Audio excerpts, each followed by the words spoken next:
අයිබෝන් ඩොක්ටර් ඩී channel එකට ඔබ සැම සාදරයෙන් පිළිගන්නවා. ලංකාවේ තියෙන තේ පිටරට යවනකොට තාම හොඳ quality තත්ත්වයෙන් යවුවත් ලංකාවේ ඇතුලේ බෙදා දෙන තේ වල quality එක ඉතාමත් අඩුයි. උදාහරණයක් විදිහට පසුගිය දිනක මට තේ එකක් බොන්න ලැබුණා. ඇත්තටම ඉතාම අමුතු රසක් ඒකේ තියෙන්නේ. ඒ නිවසෙන් හැමදාම ඒ තේ බොන නිසා ඒගොල්ලන්ට ඒකේ කිසිම වෙනසක් තේරෙලා නැහැ. මම මේ තේ වර්ගය මිලදී අරගෙන ටෙස්ට් කරලා බැලුවා. ටෙස්ට් කරලා බලපුවහම මට හොයාගන්න ලැබුණා මේ තේකට ප්‍රධාන වශයෙන් කිමිකල් වර්ග දෙකක් දාලා තියෙනවා. එකක් ඩයි එකක්, අනිත් එක ඒකේ බර වැඩි වෙන්න දාලා තියෙන කිමිකල් එකක්. මේ කිමිකල් දෙක මොනවද කියලා මම දන්නා වුණත් මම මේ සඳහන් කරන්න යන්නේ නැහැ. ඔයාලට හිතා ගන්න පුළුවන් ඇයි ඒ කියලා. නමුත් මේ විදිහේ ටෙස්ට් එකක් කරන්න ගොඩක් ලොකු මුදලක් යන්න පුළුවනි.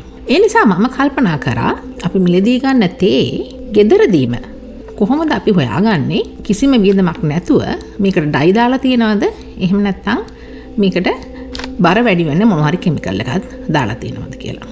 මේ වීඩියෝ එකෙන් අපි අද බලමු පිරිසිදු තේ එකක් සහ මේ විදිහේ කිමිකල් යුතු තේ එකක් වෙනස් කර අඳුරාගන්නේ කොහොමද කියලා නිවසේදීම කිසිම වියදමක් නැතුව. මෙතන ඕගොල්ලන්ට දකින්න ලැබෙන්නේ වීදුරු දෙකක්. මේකේ දකුණු අත පැත්තේ වීදුරුවට මම දානවා ලූස් තේ කොළ මම ග්‍රොසරි ස්ටෝර් එකෙන් ගත්ත. ඊළඟට වම් අත පැත්තේ තියෙන වීදුරුවට අපි දාමු ඕගනික් ටී. මේ දෙකම ටෙස්ට් කරාම දකුණු අත පැත්තේ තියෙන තේ එකේ contaminants තියෙනවා කියලා ඔප්පු වුණා. අනිත් එකේ පිරිසිදු තේ බවත් ඔප්පු වුණා. දැන් අපි මේ දෙකටම උණු වතුර දාමු. උණු වතුර දාලා බලමු අපිට මොන හරි වෙනසක් මේ දෙකෙන් බලන්න පුළුවන් වෙනවද කියලා. ඔයගොල්ලන්ට පේනවා තේ දෙක තියෙනවා. මේකට අපි උණු වතුර දාමු මුලින්ම. දැන් අපි මේකට එකතු කරන්නේ උණු වතුර. ඔයගොල්ලන්ට පේනවා උණු වතුර දාපුවාම මේ දෙකම එකම විදිහට පාට වුණා. එකම සමාන තේ කුඩු ප්‍රමාණයක් තමයි මේ දෙකටම දාලා තියෙන්නේ. ඔයාලට පේනවා මේක දිහා බලපුවාම අපිට මේ දෙක ඩිෆරෙන්ෂিয়েට් කරලා බලන්න අමාරුයි. ඒ නිසා අපි පොඩ්ඩක් කලත්තලා බලමු. ඒ මොනවා හරි මේකේ වෙනසක් තියෙයිද කියලා. එක වෙනසක් මම දැක්කේ මේක කලත්තනකොට වම් අත පැත්තේ තියෙන එකේ තේ කුඩු ගොඩක් වෙලා පාවෙවි තිබ්බා. නමුත් මේ දකුණු අත පැත්තේ තියෙන තේ කුඩු ආට පෙනේ ඉක්මනටම පහළට පනිනවා කියලා. ඊට අමතරව වම් අත පැත්තේ තියෙන තේ කුඩු වලින් සමහර ඒවා තාම උඩ පාවෙනවා. පොඩි ඒවා ටික තමයි පහළ තියෙන්නේ.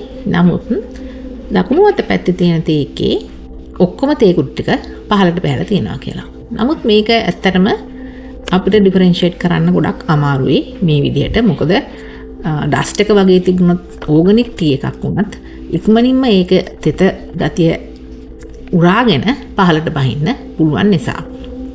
ඔයාලා දන්නවා තේ කුඩු දාපුවාම වතුර උරාගත්තට පස්සේ පහළට බහිනවා. ඒ නිසා මෙතනදී උණු වතුර දාලා අපිට පේනවා මේ දෙක වෙන් කරලා හඳුනා ගැනීම ඉතාමත්ම අපහසුයි කියලා. මෙතන මම අරන් තියෙන්නේ කූල් වෝටර් වීදුරු දෙකක්. ෆ්‍රිජ් එකෙන් ගත්ත වතුර තමයි මෙතන තියෙන්නේ.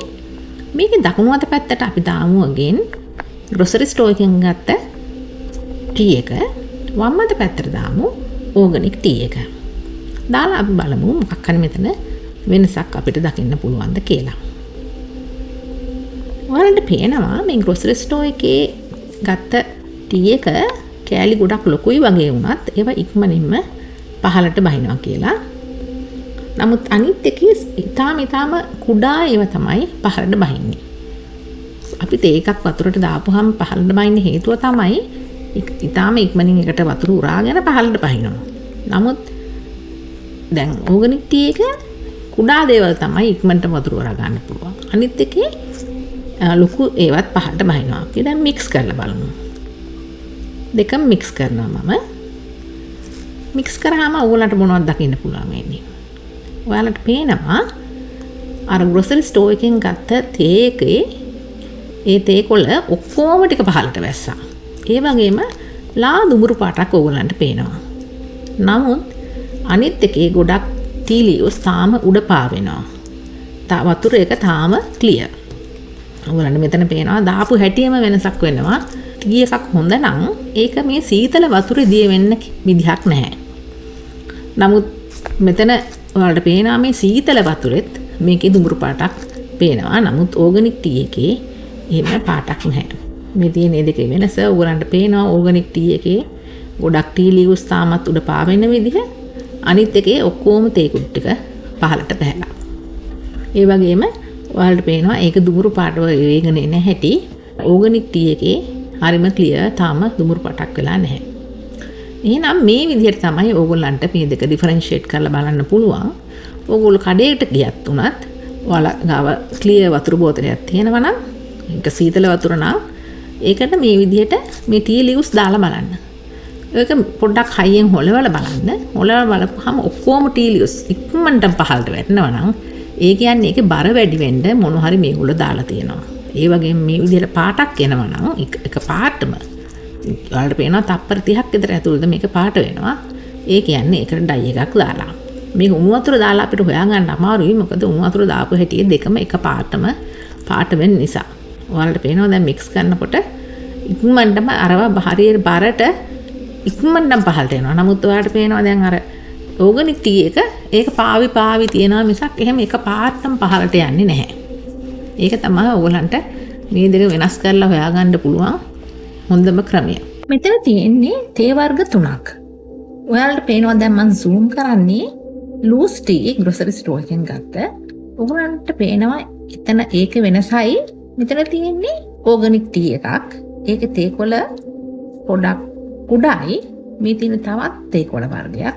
ඒකේ කොළ වර්ග වලට පේනවා ටිකක් ලොකුයි. දැන් මේ තුන සංසන්දනය කරාම මේක නිකන් කොළ විදිහට නෙමෙයි තියෙන්නේ නිකන් ගුලියක් වගේ. ඔයාලා ග්‍රොසරි ස්ටෝර් එකට ගිහිල්ලා ගන්නකොට මේක ස්මාර්ට්ෆෝන් එකක් තියෙනවා නම් zoom කරලා බලන්න. එතකොට ඕගලන්ට පෙනෙයි මේක කොළයක් වගේද තියෙන්නේ මේ විදිහට එහෙම නැත්නම් ගුලියක් වගේද කියලා. ගුලියක් වගේ විදිහට පේනවා නම් තාම කුඩා. ඒ කියන්නේ ඒකට ඒගොල්ලෝ බර වැඩි වෙන්න මොන හරි දාලා තියෙනවා. එතකොට තමයි ඒක ගුලි වෙන්නේ. මේ කොළය ගුලි වෙන්නේ. මීට අමතරව ඔයගලන්ට කරන්න පුළුවන් දෙයක් තමයි ඔයාලා ලූස් ටී නම් ගන්නේ හොඳට අතට අරගෙන ඒව දිහා බලන්න. ක්වොලිටි ටී එකක හොඳ තේ කොළ වලට ආවේනික පැහැයක් තියෙනවා. එහෙම නැතුව ඒකට දීප්තිමත් පැහැයක් නම් තියෙන්නේ. ඔයගොල්ලෝ ඒකත් ගැනත් අවධානයෙන් ඉන්න. ඒ වගේම ස්මෙල් එක. ඔයාලා හොඳට ස්මෙල් කරලා බලුවාම ටී වල තියෙනවා අමුතුම හොඳ සුවඳක්. ඊට අමතරව මොනවා හරි සුවඳක් ඔයගලන්ට එනවද කියලා බලපුවාම ඒකත් ඉන්ඩිකේටර් එකක් වෙන්න පුළුවන්. ඒකට වෙන මොනවා හරි දාලා තියෙනවා කියලා. ඒ වගේම අතින් පොඩි කරලා බලන්න. මේ බර වෙන්න දාලා තියෙන තේ ලීව්ස් වල තියෙන එක දෙයක් මම දැක්කා. ඒක නිකන් බර ගතියක් තියෙනවා. මොකද තේ කොළවල එච්චර බර ගතියක් නැහැ. අතට ගත්තාම ඔයගලන්ට පෙනේ මේ පොඩි ප්‍රමාණිකුණත් බර ගතියක් තියෙනවා. මේ වගේම ඔයගලන්ට හොඳ reputable brand එකක් ගන්න. ගොඩක් brands තියෙනවා. මේ ලූස් ටී ගන්න නැතුව පුළුවන් තරම් ගන්න බලන්න බ්‍රෑන්ඩ් එකක් දාලා පැකට් කරලා තියෙන තේ. එතකොට ඕගොල්ලන්ට මේ මැනුෆැක්චරර්ට උනත් කතා කරන්න පුළුවන්. ඉතින් ඔයාලා හැමදාම උදේ බොන තේ එක වසවිස නැති තේ එකක් විදිහට බොන්න මේ වීඩියෝ එක උපකාරී වෙයි කියලා මම බලාපොරොත්තු වෙනවා. ඒ වගේම මේ වීඩියෝ එක ඔයාලගේ යාළුවාට අතර ෂෙයා කරන්නත් අමතක කරන්න එපා. මොකද ඇත්තටම අපේක්ෂා රෝහලේ දවසකට එන රෝගීන් ගන්න බලපුවාම මේ කෙමිකල් දාපු තේත් එක හේතුවක් වෙන්නට පුළුවනි. ඒ නිසා ඔයාලා හැමදාම උදේ හවස තේ බොනවා. මේ විදිහේ වසවිස දාපු තේ වලින් ඔයගොල්ලන්ගේ ශරීරයට වෙන හානිය ගැන අපිට අමුතුවෙන් කියන්න අවශ්‍ය නැහැ. ඔයාලත් ඊළඟ සැරේ තේ කොළ ගන්න ගියාම මේ කාරණා තුන මතක තියාගන්න.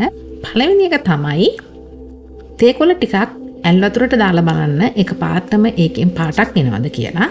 එහෙමනම් ඒ තේ කොළ හොඳ නැහැ.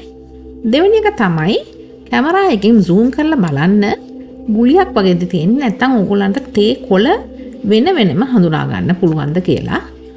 තුන්වෙනි එක තමයි පොඩ්ඩක් සුවඳ බලන්න තේ කොළ වලටම ආවේනික සුවඳ එනවද එහෙම නැත්නම් ඊට වඩා අමුතු ස්මෙල් එකක් දෙක තියෙන්නේ කියලා. ඉතින් මේ වගේ වීඩියෝ එකකින් අපි නැවතත් හම්බ වෙනතුරු ඔබ සැමට අයිබෝවන්.